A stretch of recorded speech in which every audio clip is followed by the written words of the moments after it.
From the global headquarters of Johnson Taylor in beautiful New Jersey, it's marginally better. Here's your host, Joe Taylor Jr. On the show this week, here's a riddle for you. What do customers say they want more than anything, but will happily trade for a 10% discount coupon? If you guessed privacy, you're paying attention. We'll explore how companies are navigating the bizarre reality where 86% of consumers say they care about data privacy, yet 74% will hand over personal information for the smallest convenience. We'll dive into whether privacy has become a luxury good only the wealthy can afford, and reveal how some businesses are turning privacy protection into their biggest competitive advantage. Plus, we've got strategies for delivering bad news without losing your job. That's all coming up after the break on Marginally Better.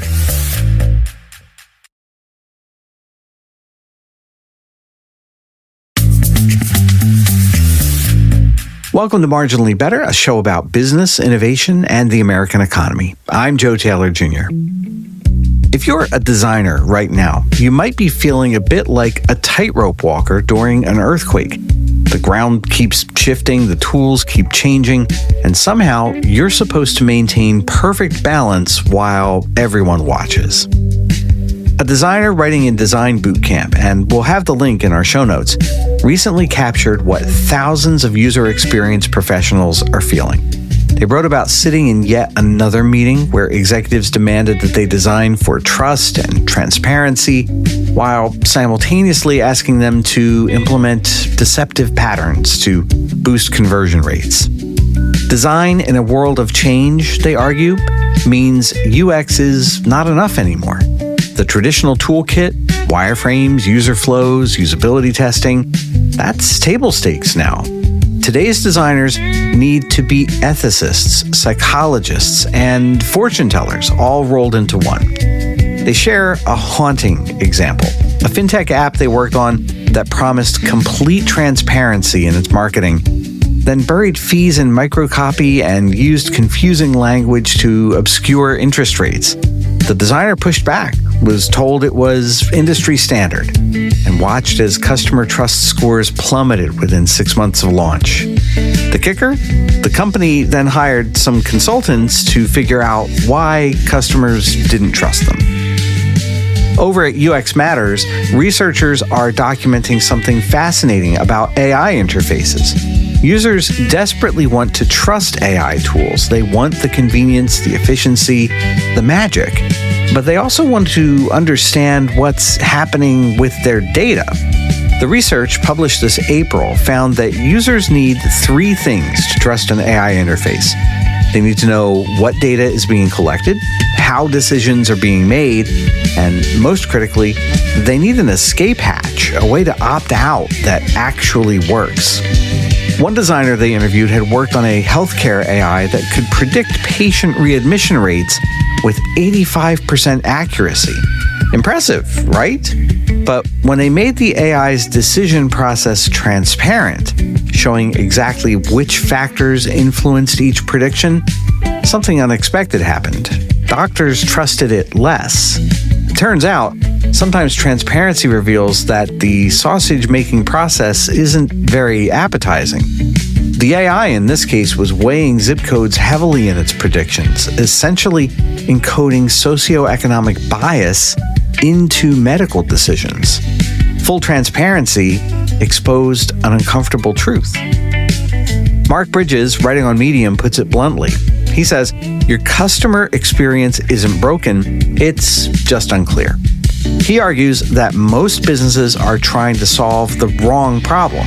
He tells the story of an e-commerce site that spent $2 million on a redesign because conversion rates were dropping. New colors, new layout, new everything. Conversion rates dropped further. Then they did something radical. They rewrote their product descriptions to actually explain what they were selling. No design changes, just clarity. Conversions jumped 34%.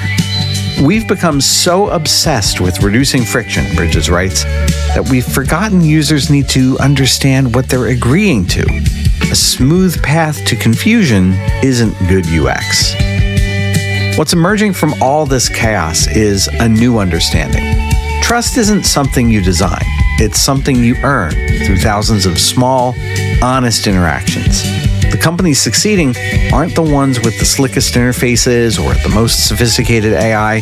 They're the ones brave enough to be boring, to say exactly what they do, exactly what they collect, and exactly what happens next. Because here's the truth. In a world where everything is changing at light speed, the most radical thing you can do is be consistently, boringly trustworthy. No surprises, no gotchas, just clarity. And that might be the hardest design challenge of all. When we come back, what's it really cost when a product is free? Up next on Marginally Better. If you're a business owner, I need to tell you something that might sting. Your beautiful website is probably costing you thousands in lost revenue. The Nielsen-Norman Group found that 76% of professional websites, sites with million-dollar budgets, perform mediocre to poor on conversion. And if you built your site on Squarespace, Wix, or GoDaddy, your conversion rate is probably half of what it should be. Research shows the average business website can improve conversions by 35% or more just by fixing a few basic problems. I'm launching a new podcast called Website Reality Check. 10 episodes, each one walking you through research-backed fixes you can implement yourself, even on DIY platforms. Get free access to the first episode at websiterealitycheck.com. Stop leaving money on the table with websites that look great but don't convert. That's websiterealitycheck.com.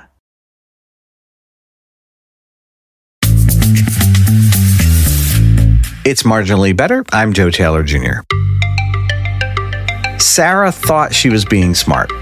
The 34-year-old marketing manager from Phoenix had read all the articles about data privacy. She used a VPN. She even paid for Proton Mail instead of using Gmail. And then her daughter's school sent home a permission slip for a free educational app that would help with math homework. It promised personalized learning, progress tracking, adaptive lessons, all free, forever free. Sarah hesitated. She read the privacy policy, all 47 pages of it. The app would collect her daughter's name, birth date, school performance data, location, device information, and something vaguely described as interaction patterns for improvement purposes. She thought about saying no. Then she thought about her daughter falling behind in math, about the other parents who'd probably all say yes, and about how it was just math homework after all. She signed the permission slip. Sarah's dilemma, reported by ABC 15 in Phoenix and echoed in investigations across the country, represents a new form of economic inequality, privacy as a luxury good. Your online privacy is not a luxury, it's a commodity, ABC 15's investigation found. But that commodity has a price most people can't afford. Consider the Meta lawsuit in Europe, as covered by Ars Technica. When European privacy laws forced Meta to offer an ad-free version of Facebook and Instagram, they priced it at just under 10 euros per month. For a family of 4, that's nearly 500 euros per year just to keep one company from harvesting your family's data. The European Consumer Organization called it what it was, making privacy a luxury good. As their lawsuit stated, Meta was forcing consumers to choose between paying a fee for privacy or giving away their personal data. But let's put real numbers on what free actually costs. According to research cited by PC Magazine, the average American has 12 paid subscriptions. But to get privacy-respecting alternatives to all of the free services that we already use, now you're looking at $5 to $10 a month extra for email, $10 to $20 a month extra for cloud storage. Social media under the European model, that could be $10 to $15 per month per platform. Search, another $5 to $10 a month. Maps, navigation, video platforms, news and information. When you add it all up, privacy could cost a middle-class family as much as $2,000 per year. That's like a down payment on a car. That's 2 months of groceries. As one privacy advocate told PC Magazine, when privacy becomes something only the wealthy can afford, surveillance becomes a tax on poverty. Now here's where it gets interesting. Companies are discovering that the privacy paradox isn't really a paradox at all. Customers aren't confused. They're making rational economic decisions with imperfect information. A Medium piece by Bottom Line Conversations explored this through the lens of luxury brands. When Apple made privacy a core selling point in a recent ad campaign, you've probably seen it, what happens on your iPhone stays on your iPhone. They weren't just selling privacy, they were selling status. The iPhone became what economists call a Veblen good, something that becomes more desirable as it becomes more expensive. Privacy wasn't just a feature, it was a signal that you could afford to pay for your technology rather than be the product. One venture capitalist quoted in the piece put it starkly. In Silicon Valley, using Gmail is starting to look like shopping at Walmart. It's not that it doesn't work, it's what it says about your economic status. But here's a plot twist. Small businesses are finding opportunity in this privacy divide. Take Fathom Analytics. It's a tiny company, just a couple of guys competing with Google Analytics. They charge $14 per month minimum. Google Analytics is free and it processes data from 85% of all websites. You would think Fathom would be dead on arrival, but instead, they're growing 40% year over year. That's because they promise something Google structurally can't. They say, we'll never sell your visitors' data because we don't even collect it. For privacy-conscious businesses, law firms, healthcare providers, financial advisors, that promise is worth far more than $14 a month. It's worth their reputation. Perhaps the most troubling aspect of the privacy paradox shows up in generational data. Younger consumers, those who grew up with free services, have essentially given up. One 22-year-old college student quoted in that ABC 15 investigation summed up her generation's resignation. Quote, I assume everything I do online is being watched. The question isn't whether they're collecting my data, it's whether I get anything in return. Now, this learned helplessness creates what researchers call a privacy spiral. The less people value their privacy, the less companies need to respect it. The less companies respect it, the more normalized surveillance becomes. So, how do businesses thread this needle? How do you respect privacy while staying competitive with free alternatives? The answer might be counterintuitive. Stop trying to compete on price. A small email marketing company used to be called ConvertKit, now they just go by Kit. They face this exact challenge. MailChimp offers a free tier. Kit starts at $15 a month. Instead of racing to the bottom, Kit made a radical decision. They would be more expensive and they would be proud of it. Their pitch: we're expensive because we don't sell your data. We're expensive because when you call, a human answers. We're expensive because your subscribers' information stays yours. Revenue last year, $38 million. Not bad for a company surrounded by free alternatives. Back to Sarah and that math app. 6 months later, she got a notification. The app's parent company had been acquired. The new terms of service? Her daughter's learning data could now be used to improve educational products across our portfolio. Sarah did the math. The free app had collected 6 months of her daughter's educational data, her strengths, weaknesses, learning pace, attention patterns. What was that worth? What could it become worth in 5 years, 10 years? When her daughter applied to college, when she looked for her first job? The free app, Sarah realized, might end up being the most expensive thing she'd ever signed up for. The privacy paradox isn't that customers don't understand the trade-off.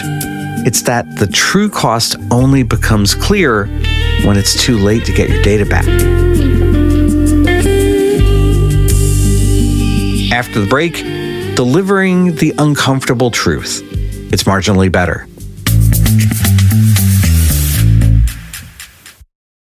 You know what drives me crazy? Beautiful websites that don't actually work. I'm Joe Taylor Jr. I see this all the time in my work at our user experience agency, Johns & Taylor. Here's what I've learned after more than 20 years of building websites. Most organizations approach this backwards. They jump straight into pretty mock-ups or use DIY site builders without understanding what their site actually needs to accomplish. That's why my team and I start with strategy, not just aesthetics.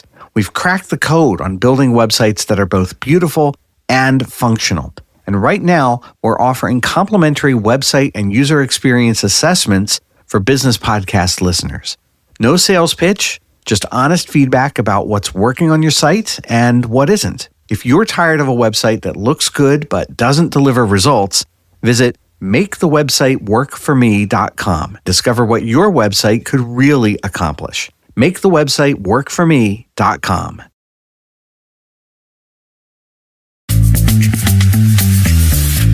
It's Marginally Better. I'm Joe Taylor Jr. And I want you to picture this scene. You're an in-house UX researcher, and you've just spent 3 months and maybe $50,000 of your team's budget on comprehensive user testing. The results are in, and they are crystal clear. The CEO's revolutionary new feature, the one that they've been talking about at every all-hands meeting, the one they named after their dog, it tested about as well as a screen door on a submarine. So now you have to present these findings tomorrow to the CEO, the one who named the feature after their dog. Welcome to what one researcher calls the killing fields of user experience. Writing in UX Planet, a researcher who goes by the handle Surviving UX shares a story that's become legend among design circles. They'd been hired to test a new authentication system that a senior leader had personally designed. It required users to draw a shape and then tap a pattern and then enter a code. It's unhackable, the CPO proclaimed. 3-factor authentication. It was also unusable. Test users could not remember the shape they drew 5 minutes earlier.